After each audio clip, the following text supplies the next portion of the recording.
Social and political developments in Europe convinced Jews they needed their own country, and their ancestral homeland seemed like the right place to establish it. European Jews, 90% of all Jews at the time, arrived at Zionism, partly because of rising anti-Semitic persecution and partly because the Enlightenment introduced Jews to secular nationalism. Between 1896 and 1948, hundreds of thousands of Jews resettled from Europe to what was then British-controlled Palestine, including large numbers forced out of Europe during the Holocaust. Many Arabs saw the influx of Jews as a European colonial movement, and the two peoples fought bitterly.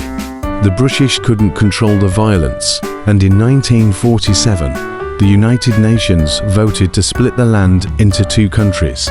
Almost all of the roughly 650,000 Jews went to the blue territory in the map to the right, and a majority of the Arab population, fully twice the size of the Jewish community, went to the orange.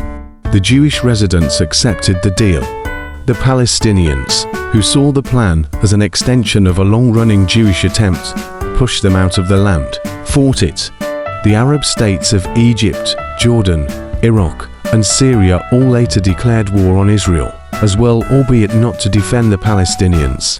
Israeli forces defeated the Palestinian militias and Arab armies in a vicious conflict that turned 700,000 Palestinian civilians into refugees. The UN partition promised 56% of British Palestine for the Jewish state.